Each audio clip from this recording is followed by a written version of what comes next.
Me llamo Carlos Isasi Zaragoza, soy reumatólogo, trabajo en el Hospital Puerta de Hierro de Madrid.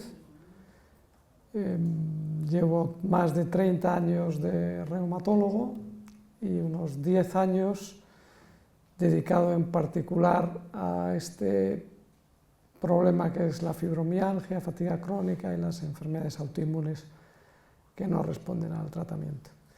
Bueno, pues os voy a contar un poco lo que creo. Primero la pregunta fácil, ¿quién es celíaco? Pues eso es muy fácil. Es celíaco el que el gastroenterólogo dice que es celíaco. Tirado. ¿Y cómo dice el gastroenterólogo que es celíaco? Porque tiene su libro y tiene sus criterios. Y hay un checklist, una serie de criterios que sirven para definir lo que es un celíaco. La atrofia de vellosidades, los anticuerpos, los genes, etcétera, que todo eso no es de lo que voy a hablar hoy. Pero decir quién es un celíaco es, en principio, bastante fácil, porque solo es ver si cumple los criterios diagnósticos de enfermedad celíaca. Pero si miramos atrás, ¿de dónde vienen los criterios diagnósticos de enfermedad celíaca? Los criterios diagnósticos de enfermedad celíaca viene de ver y diagnosticar los celíacos clásicos infantiles. Desde ahí es desde donde se han generado los criterios diagnósticos. Pero si miramos todavía más atrás, todavía me acuerdo de una charla que me quedé encantado de Salvador Peña. Hace muchos años había niños celíacos, celíaca es barriga en griego creo, niños desnutridos con barriga hinchada,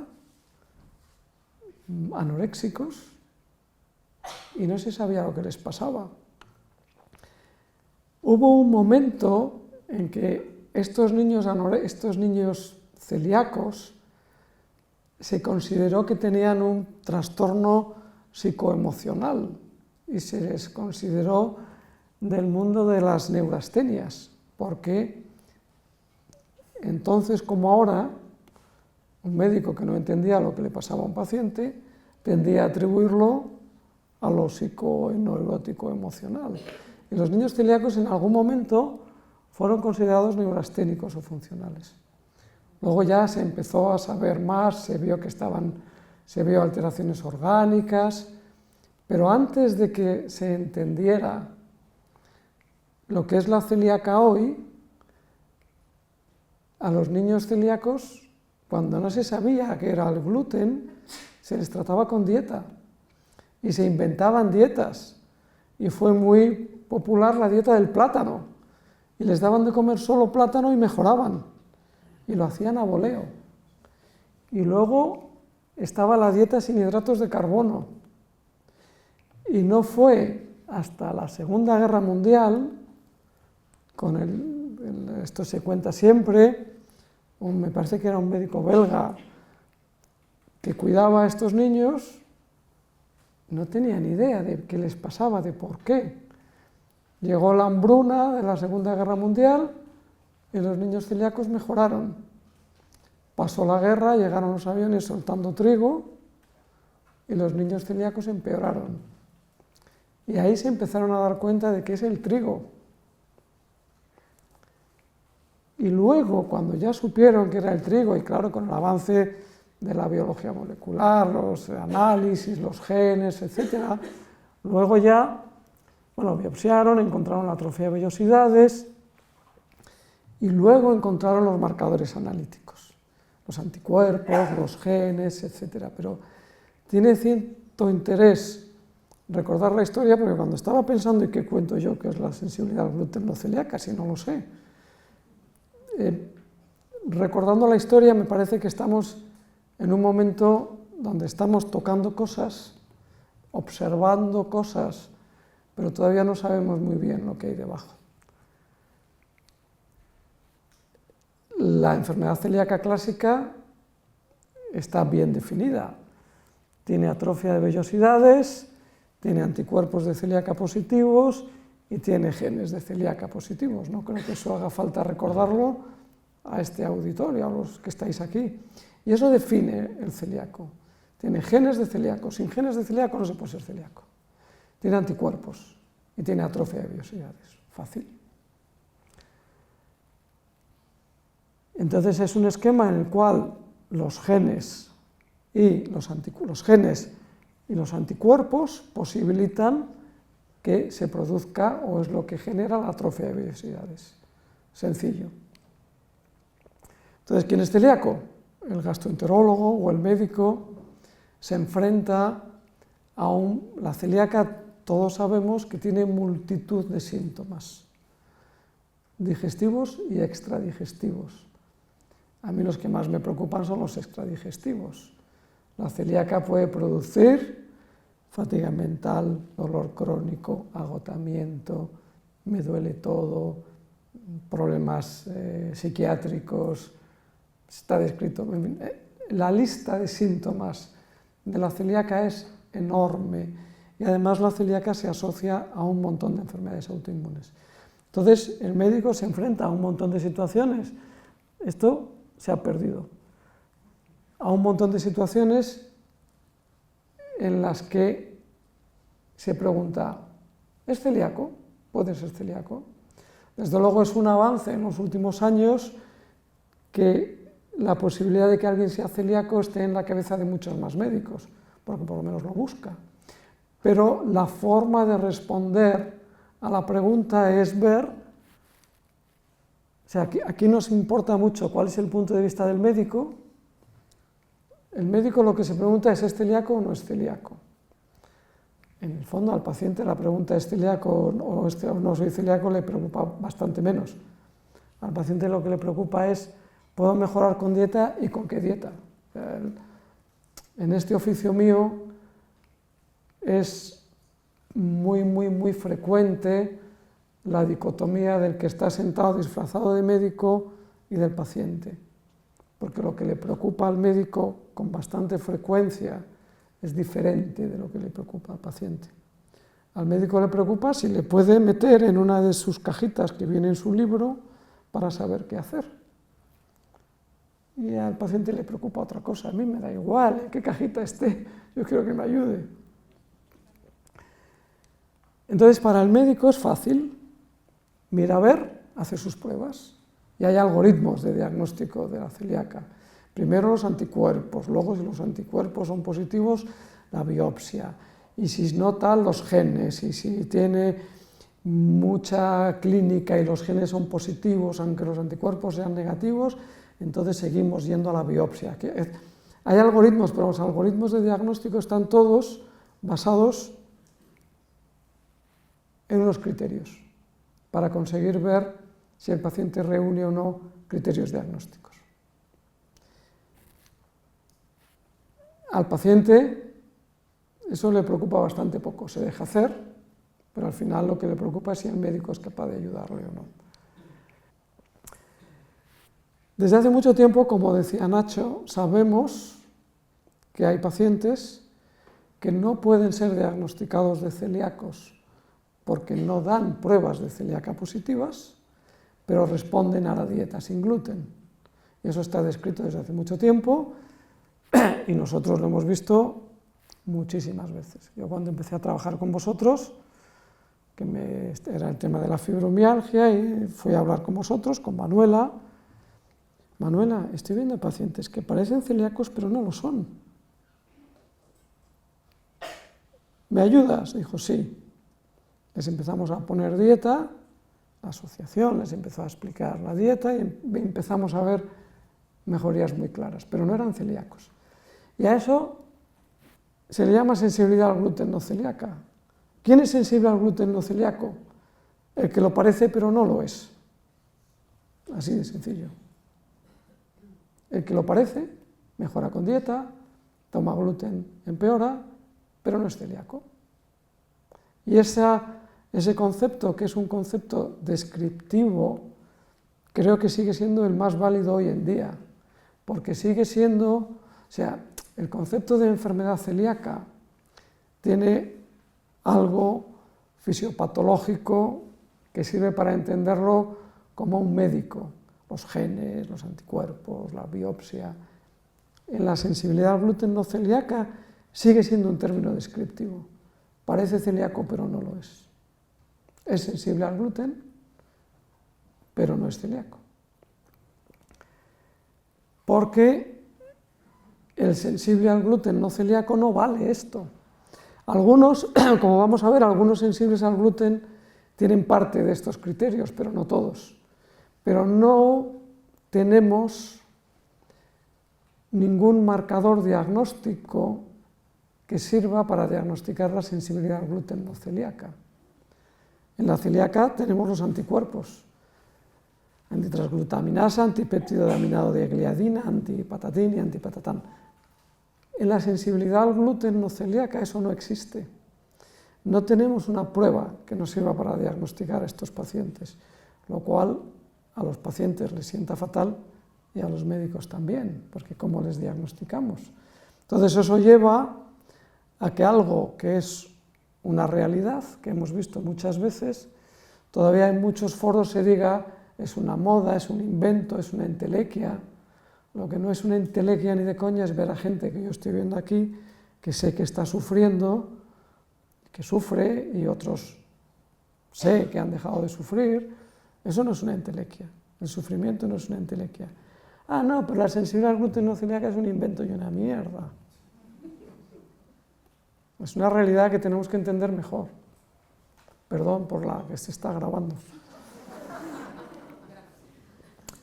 Desde el punto de vista de los síntomas y de la clínica que produce, la sensibilidad al gluten y la celíaca son indistinguibles.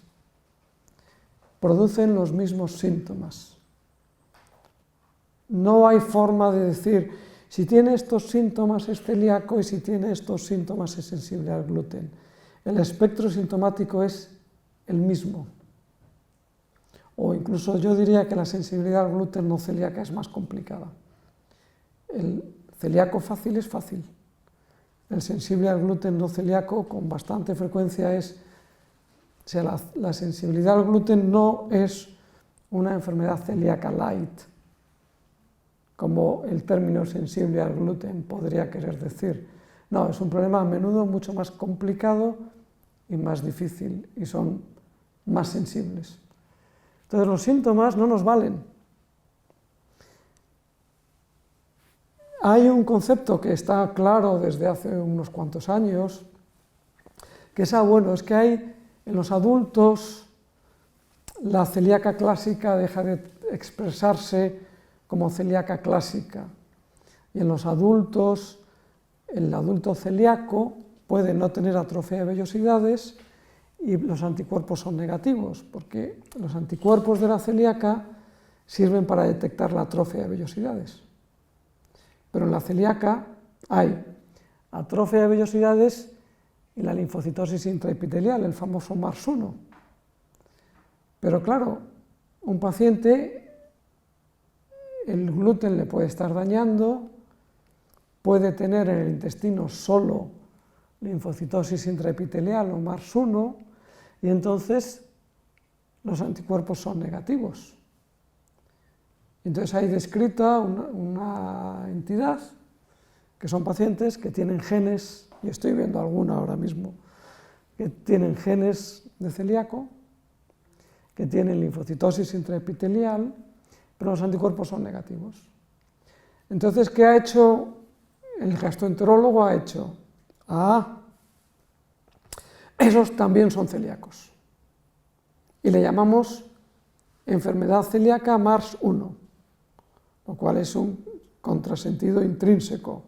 Si la celíaca se define como atrofia, es una celíaca sin atrofia, sin anticuerpos, pero es celíaco, porque se amplían los conceptos.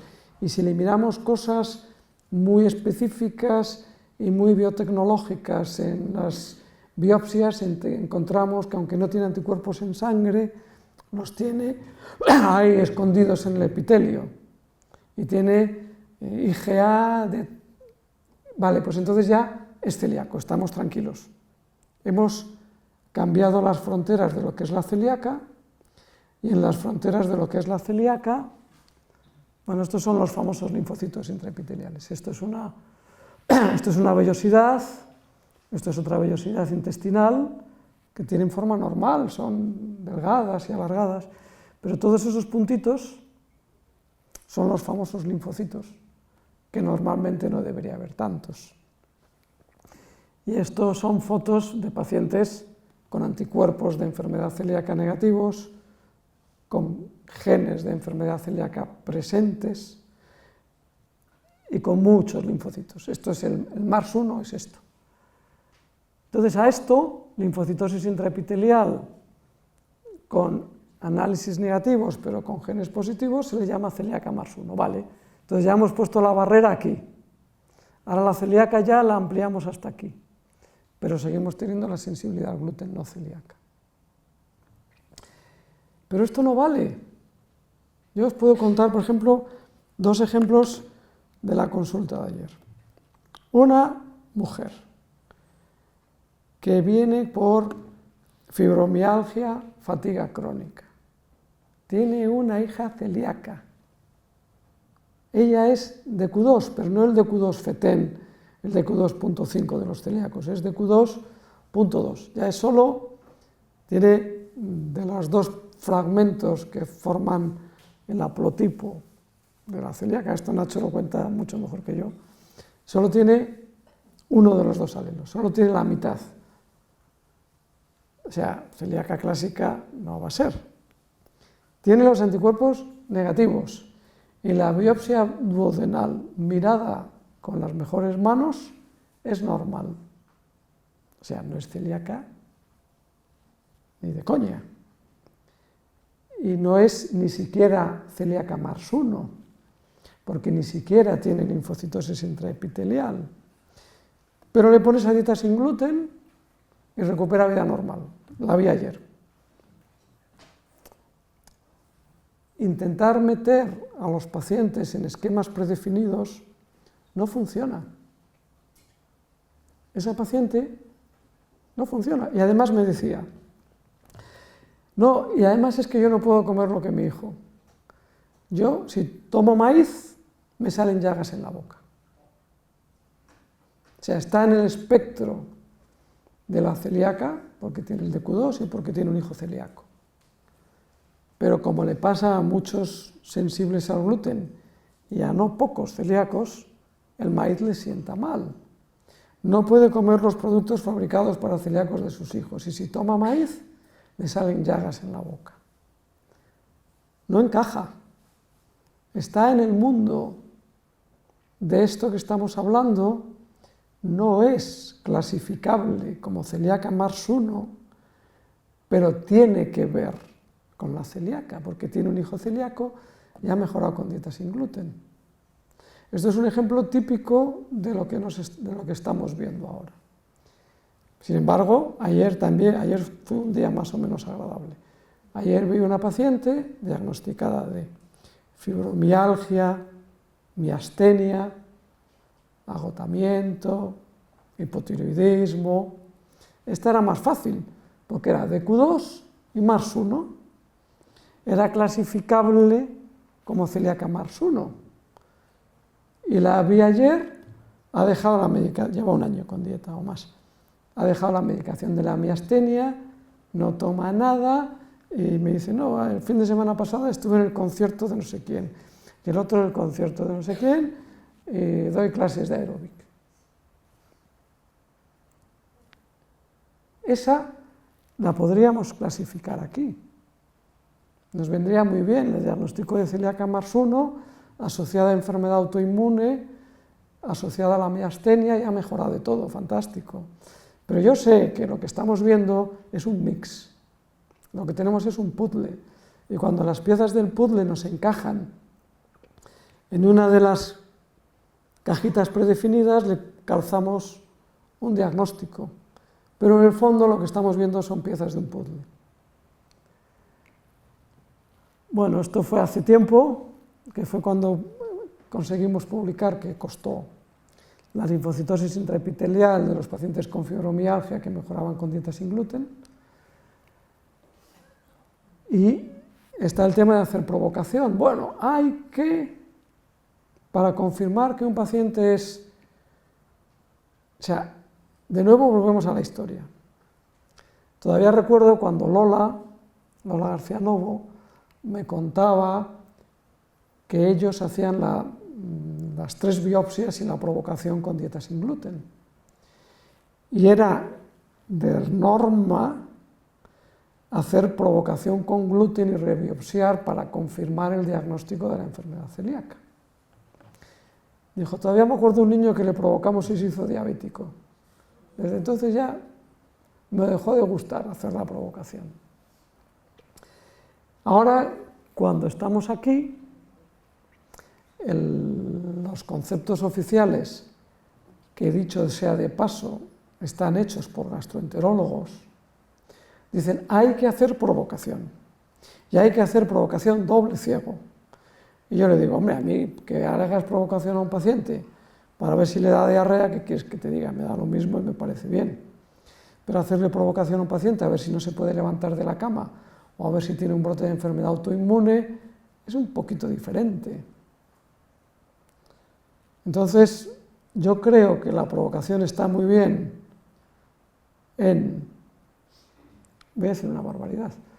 La provocación está muy bien en los libros y en las guías y en los protocolos, pero siempre debe ser algo acordado con el paciente. O sea, que un gastroenterólogo o un médico le diga a un paciente, tiene usted que tomar gluten y tal, y bueno, yo haré lo que me dé la gana. No podemos olvidar que el paciente hace con su vida lo que quiere. Si toma usted gluten, le puede pasar esto y esto y esto y esto y esto. Y si toma gluten, igual se pone malo 2 días y mejora, o igual se pone malo bastante tiempo y luego no es tan fácil recuperar. Y vale, si ya sabemos que el gluten le daña, yo le hago la gastroscopia, le provoco, le saco la biopsia. Yo creo que todavía no he visto un solo paciente en el cual la provocación sirva para confirmar la celíaca. En la inmensa mayoría de los casos sirve para descartar que no es celíaco, cosa que ya sabíamos antes. Entonces, yo lo de la provocación tengo muchas dudas. Está claro que es importante hacer estudios que se han hecho de provocación en ensayos clínicos, y hay ensayos clínicos que han visto que cogiendo sensibles al gluten no celíacos, haciendo una provocación doble ciego, en que a unos se les da placebo y a otros se les da gluten, empeoran más los que se les da gluten y particularmente empeoran del cansancio, pero eso ya está hecho, ya está publicado.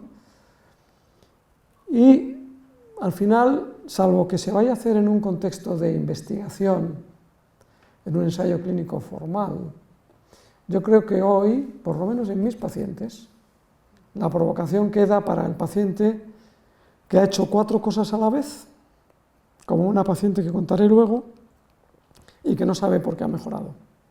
Y no sabe si tiene que mantener la dieta sin gluten de por vida. En ese paciente que se enfrenta a una dieta sin gluten de por vida, con análisis de celíaca negativos, sin saber si de verdad tiene criterios diagnósticos de celíaca formal, yo entiendo que ese paciente tome gluten a ver lo que le pasa. Pero en un contexto siempre en el que sea acordado con el paciente, en el que el paciente sepa lo que le puede pasar y qué decisiones va a tomar a partir de la provocación, en un contexto en el que la información que salga de ahí le es útil al paciente. A mí que le sea útil al médico, con franqueza, me importa menos. Que al médico le sirva para colocarle en una cajita o en otra, me importa menos, mientras que eso no sirva para ayudar al paciente. Igual he dicho una barbaridad, pero es lo que creo. Y luego tenemos los nuevos marcadores, que es los que mencionaba antes, de la IgA en las biopsias de la mucosa duodenal, el linfograma de los linfocitos intraepiteliales, pero que son cosas que no están disponibles en la práctica clínica general. Pero de nuevo estos marcadores tienen a la postre el mismo objetivo que la celíaca más 1. Es poner una línea entre es celíaco o no es celíaco. ampliar el concepto de celíaca. Yo lo que creo es que en realidad estamos ante un continuo, y que hay un continuo entre el celíaco clásico, que tiene una alteración definida y clara de la respuesta inmune adaptativa con el HLA de Q2 o de Q8, y el que el gluten le hace daño, pero un paciente, para que haga anticuerpos antitransglutaminasa, tiene que tener el de Q2 o el de Q8, que lo tiene mucha gente. El de Q2, el 20% de la población. Si no tienes la genética de susceptibilidad para la enfermedad celíaca, ya te puede estar matando el gluten, que nunca vas a hacer anticuerpos porque tu sistema inmune no te lo permite. Y nunca vas a montar una batalla inmunológica en tu intestino que luego, cuando se biopsie, diga, ah, tiene atrofia. Nunca vas a poder hacerlo aunque el gluten te esté matando. Yo creo que lo que el HLA condiciona es la posibilidad de que puedas hacer anticuerpos y que puedas cumplir los criterios diagnósticos de clasificación de celíaca. Ni de broma el DQ2 o el DQ8 condicionan que el gluten te pueda hacer daño. Yo creo que eso es algo que creo que eso es un error conceptual que ha estado muy impregnado. Como hemos definido el celíaco por DQ2, DQ8, y hemos definido que la celíaca es que el gluten hace daño, si no es DQ2 y DQ8 no puede ser celíaco, luego el gluten no le puede hacer daño. Yo todavía me acuerdo de una paciente que diagnosticaron la doctora Polanco, o en los tiempos creo que fue la doctora Polanco, con la triple biopsia de celíaca cuando era pequeña. Y fue celíaca a los 21 años. Y luego fue a un gastroenterólogo moderno, que no tenía ni había vivido la historia de la enfermedad celíaca y se había estudiado los libros de la enfermedad celíaca. No de Q2, no de Q8, no puede ser celíaco. Era de Q7, tenía el medio alelo, que es el menos importante. Tome gluten, usted no es celíaca. Se pasó un año tomando gluten, no le pasó nada. Y al cabo del año, bueno, le pasó de todo. Y hasta que mejoró, costó años. Ahora tiene un hijo y está bien. Pero ni la presencia de DQ2, DQ8, solo condiciona cómo tu sistema inmune responde al gluten. No condiciona si el gluten te puede hacer daño. Vamos, esto. Entonces es un continuo. Por eso vemos pacientes que la paciente es de Q6, de Q6, no tiene susceptibilidad genética para enfermedad celíaca, pero tiene una hermana celíaca y tiene un intestino irritable, y el intestino irritable mejora con dieta sin gluten. Yo eso lo he visto. Es un continuo, no hay que tener ideas muy rígidas. Y en ese continuo, cada paciente es un mundo y cada paciente puede expresar síntomas digestivos, neurológicos, psiquiátricos, reumatológicos y de todo. Ya me gustaría a mí que fuese fácil. Entonces ahora viene la nueva ola de crítica a la celíaca. No. Una cosa es la celíaca, que es el gluten, y otra cosa es este lío difuso e impreciso de la intolerancia al trigo, donde hay otras muchas cosas que dañan. Los fructanos, los FODMAPs, los inhibidores de la tripsinamilasa, etc. Pero yo siempre digo, vale, dale inhibidores de la tripsinamilasa a un celíaco, que solo es el gluten. Dale fructanos sin gluten a un celíaco, a ver cómo se pone. Haz ese experimento. O sea, deberías hacer el experimento de hacer esta provocación en los celíacos puros, comprobar que no les pasa nada, y entonces me empezaría a creer que la celíaca es solo el gluten y el resto es un popurrí de un montón de cosas que no sabemos lo que son. Cuando hemos visto, y vosotros habéis visto, celíacos clásicos que hasta que no les quitas o les minimizas los fructanos y los productos fabricados para celíacos no acaban de ir bien. Por los fructanos, por los inhibidores de la tripsina amilasa, por los conservantes, no lo sé. Y yo creo, pero eso lo hemos visto. Entonces, esto no es tan así. Y un ejemplo es este que os decía la paciente que os contaba hace poco. Tiene un hijo celíaco, pero si toma gluten le salen aftas, que es una manifestación típica de la celíaca. Entonces yo creo que es que todavía nos falta mucho. Esto es lo que decía, ¿vale? Dáselo a los celíacos. A ver, ¿cuántos celíacos hay que el maíz les sienta mal y no tiene gluten? Unos cuantos. De hecho, sabemos, y esto está más que publicado, que una proporción considerable de los celíacos clásicos siguen mal a pesar de hacer dieta sin gluten bien. ¿Cómo? Pero no soy celíaco, ya estoy haciendo dieta sin gluten, ya, pero sigo hecho polvo. Ah, no, entonces es que tienes intestino irritable. Como la analítica de la celíaca se ha negativizado, como sigo viendo la celíaca no desde el punto de vista del paciente, sino desde el punto de vista de mi libro, como los anticuerpos se han negativizado y en la biopsia ya no tienes atrofia, yo mi trabajo lo estoy haciendo bien. Los marcadores de celíaca se han negativizado. Si tú sigues mal es que tienes intestino irritable. ¿Me explico? Pero desde el punto de vista del paciente es, vamos a ver, yo estoy haciendo bien la dieta y sigo fatal. ¿Qué se le hace a esos pacientes? Se les pone dieta FODMAP, se les quita los fructanos, se les quita todo lo que se les dice que no es. A ver, entonces es un lío, pero no creo que haya...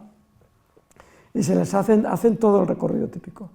Los lácteos, la lactosa, la fructosa, la dieta FODMAP, se les da antibióticos para el sobrecrecimiento bacteriano, se les da probióticos, etcétera, porque hay un número muy importante de celíacos que siguen mal a pesar de la dieta. Hay algo más, es mucho más complicado.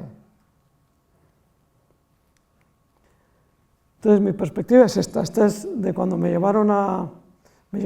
invitasteis a hablar en la Fundación Jiménez Díaz de sensibilidad al gluten no celíaca en la Fundación Jiménez Díaz. Que se pusieron los gastroenterólogos de la Fundación Jiménez Díaz un poquito incómodos porque un reumatólogo hablaba de sensibilidad al gluten. Que lo voy a contar porque lo voy a contar.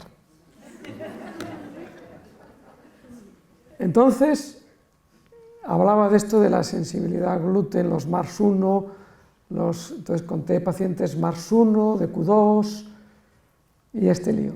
Entonces, alguien del auditorio, que se debía haber leído el último capítulo del último libro, dijo, no, es que muchos de esos pacientes que usted ha dicho en realidad son celíacos.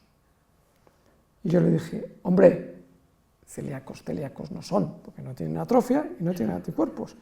Y de todas formas me alegro mucho que estos pacientes que ustedes hace 5 años las llamaban locas, ahora las llamen celíacas. Ya es un avance. Claro, es que esto ha sido así.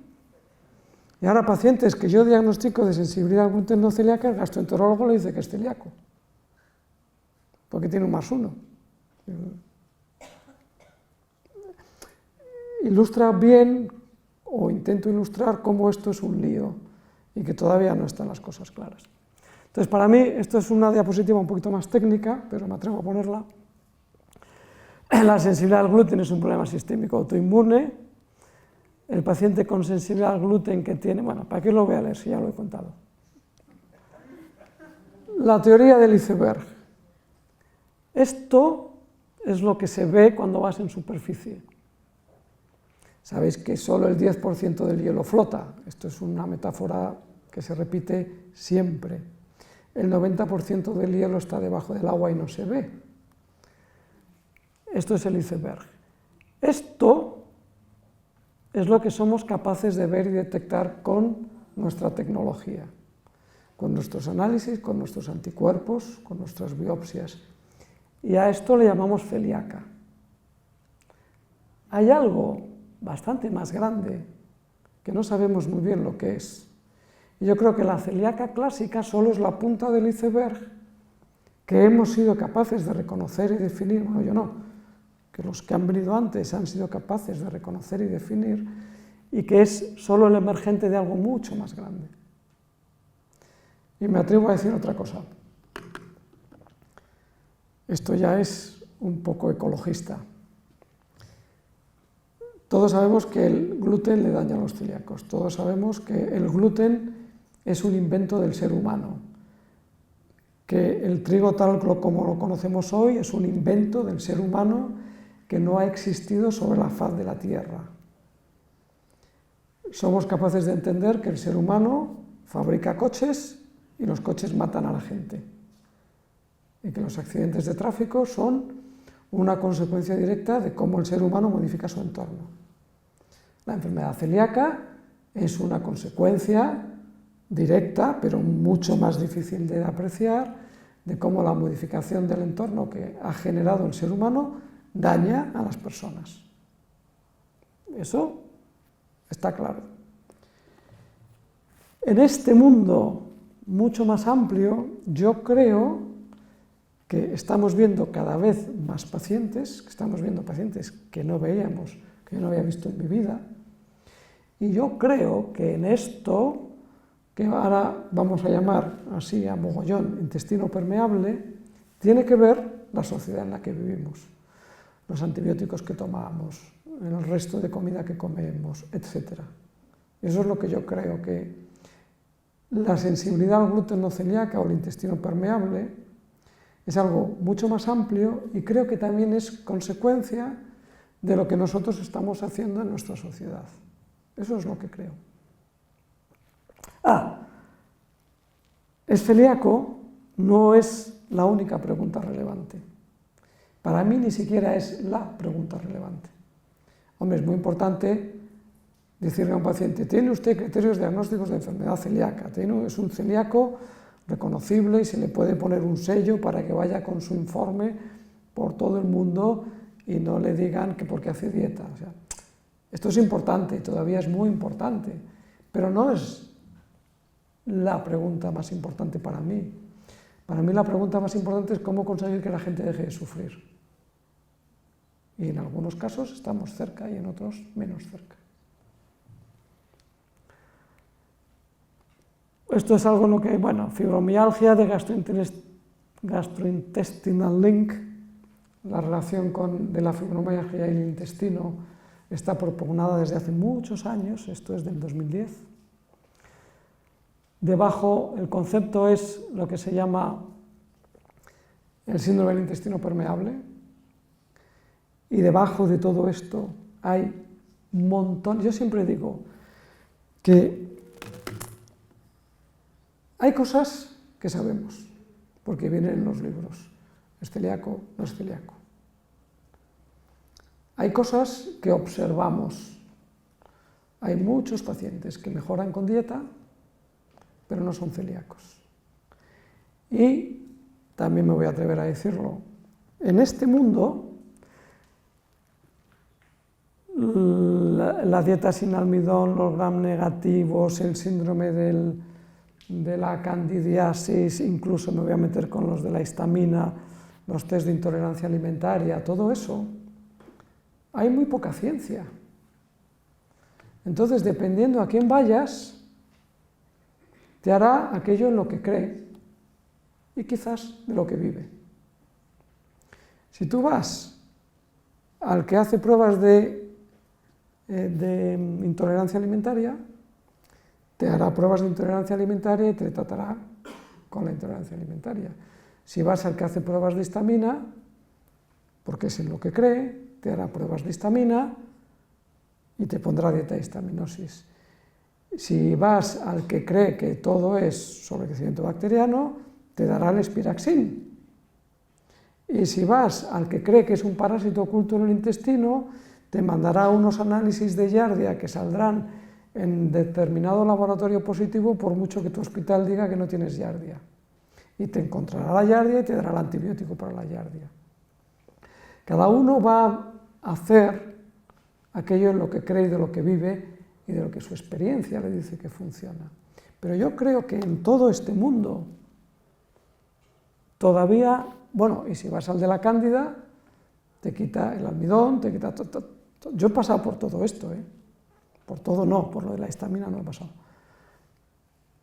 Y algunos pacientes mejoran con algunas cosas, pero yo todavía no soy muy capaz de identificar qué le va a funcionar a cuál.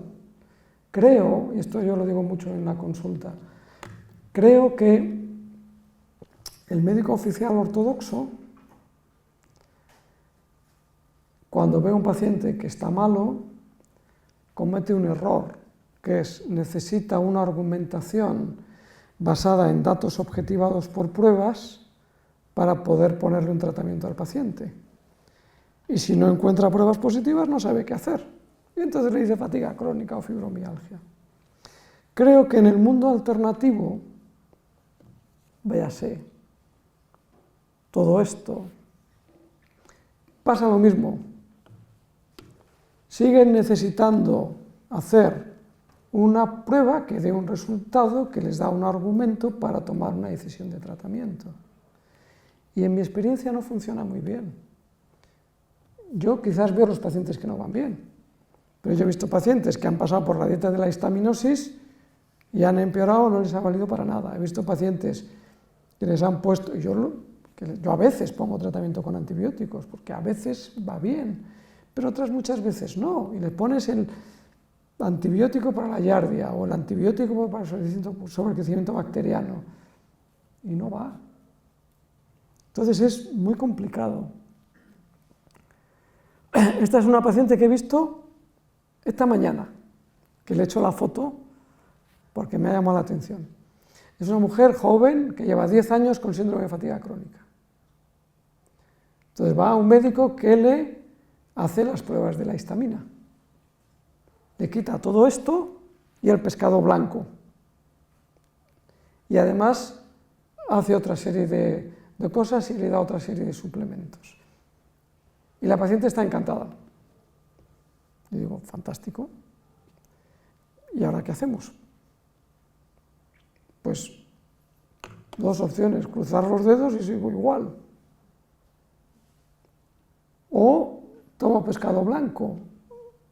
Y si al tomar pescado blanco sigo estando bien, a lo mejor es que ha mejorado porque le has quitado el trigo y no porque le hayas tratado de histaminosis.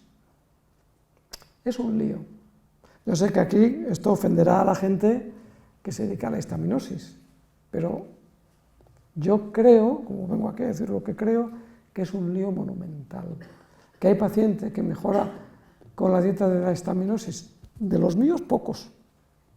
También se puede decir, es que los que mejoran con la dieta de la histaminosis a ti no te van a ver. Puede ser.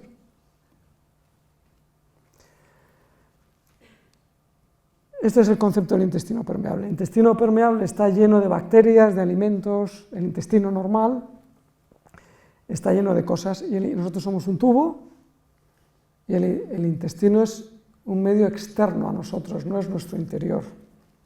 Nuestro interior son nuestras células y nuestros líquidos. Esto es un tubo, entra y sale, pero todo eso está fuera de nuestro medio interno. El intestino normalmente absorbe cosas, bueno, estas son las vellosidades intestinales, etc. El intestino normalmente absorbe cosas que nos hacen falta para nutrirnos y no deja que entre lo que hay dentro del intestino que nos hace daño. Cuando el intestino está en el intestino nos jugamos mucho. La membrana intestinal regula que entre lo que necesitamos y que no entre lo que nos hace daño. Y la membrana intestinal tiene el grosor de una célula.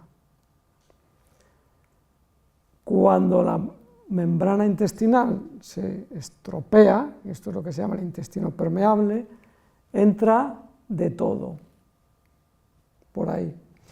Ese de todo, fragmentos de paredes bacterianas, daña nuestro sistema inmune y pone en marcha una cascada de... Y ese es el concepto del intestino permeable. No entra lo que necesitamos, los celíacos clásicos tienen intestino permeable. No entra lo que necesitamos y por eso tienes anemia ferropénica, y entra otras cosas que te dañan y por eso estás cansado, por ejemplo. ¿Qué puede dañar el intestino? El estrés daña el intestino. En un estudio clásico de celíacos norteamericanos, celíacos, diagnosticados en edad adulta, se mira a ver cuál es el desencadenante más frecuente de la enfermedad celíaca del adulto, el estrés traumático o emocional, en un estudio epidemiológico. Claro que si tienes la mala suerte de ser sensible al gluten, dar pruebas de celíaca negativas, haberte puesto malo después de una fuerte situación estresante y tus análisis son normales, lo llevas mal, porque lo más probable es que el médico te diagnostique todo lo que tiene usted es del estrés y te mande al psiquiatra y te dé antidepresivos. Pero el estrés puede desencadenar la celíaca y el estrés puede desencadenar la sensibilidad al gluten no celíaca, porque el estrés daña el intestino. Los alimentos gluten lácteos está claro, la flora intestinal. Hay medicamentos que pueden dañar el intestino, pero esto viene en los libros de medicina, que los antibióticos pueden dañar el intestino, los antiinflamatorios, los omeprazoles, algún antihipertensivo, los antidepresivos, que todo eso puede dañar el intestino, vienen en los libros. Parásitos. Entonces, la idea con la que yo me manejo, o con la que intento manejarme, es el síndrome intestino-cerebro. Se sabe que el estrés modifica la flora intestinal y el estrés modifica la permeabilidad intestinal, eso se sabe. Se sabe que la flora intestinal produce, ¿cómo se dice?, neurotransmisores iguales que los del cerebro. Se sabe que hay una conexión no solo puramente neurológica, bueno, el intestino tiene mogollón de neuronas, está recubierto de neuronas. Entonces hay una relación entre el intestino y el cerebro muy importante, neurológica y endocrina y química. Y la flora intestinal juega un papel importante. Entonces, ¿qué creo yo? Que en esta sociedad actual, que estamos sometidos a un estrés para el que con franqueza no hemos sido diseñados, hemos evolucionado, creo que son 4 millones de años, para vivir preocupándonos de si sobrevivimos hoy, de si hoy como o no como, y de si procreo o no procreo, y de defender a la cría. 4 millones de años hemos evolucionado así. Y nuestro estrés era luchar o huir, un estrés de 10 minutos. O me lo como o me comen. No había más estrés. No había estrés crónico. 4 millones de años evolucionando así. Y en esa evolución no existía el gluten, no existían los lácteos, no existía nada de lo que comemos ahora. Coges a un tipo que tiene básicamente los mismos genes que hace 100.000 años, y le colocas en un entorno en el que tiene toda la comida que le dé la gana, que come cosas que no había comido en su vida quiero decir, en su ecología, en su historia natural, y además vive todo el puto día estresado. Desde que naces tienes que ser bueno, tienes que ser obediente, tienes que sacar buenas notas. Los niños en el cole ahora se quedan haciendo extraescolares. Los niños lo que tienen que hacer es jugar y ser felices. No tienen que hacer las extraescolares y ser buenos para que sus papás no les regañen. Estamos demenciados. Y luego comemos lo que comemos y nos dan antibióticos a mogollón desde que somos pequeños. Y encima vamos al médico que nos hincha medicamentos que nos pueden dañar. Y yo creo que esto es lo que está generando todo lo que es la parte de debajo del iceberg que estamos empezando a ver cada vez más. Esto es lo que yo creo. Es un poco así, pero bueno. Entonces, lo que creo, el paradigma de la enfermedad celíaca se queda corto. En ciencia, siempre, la ciencia evoluciona siempre igual. Observas algo, en función de lo que observas haces una hipótesis que compruebas con un experimento y tienes un modelo, una hipótesis, una teoría. Y esa teoría es buena mientras te siga sirviendo para explicar lo que observas. En cuanto lo que observas deja de ser explicable por tu teoría, tienes que cambiar de teoría. La enfermedad celíaca no es más que una teoría, un modelo, un concepto que sirvió en su momento y que hoy se nos queda corta porque no sirve para explicar lo que observamos. No sirve. Entonces yo creo que es una equivocación intentar seguir redefiniendo cuáles son los límites de la celíaca. Llega hasta aquí, bueno, no, ahora la celíaca llega hasta aquí, ahora llega hasta el Mars 1, ahora llega a los que tienen... Yo creo que eso es una equivocación. Creo que hay que entender que esto es un continuo y que es parte de un problema mucho más amplio. Muchas gracias.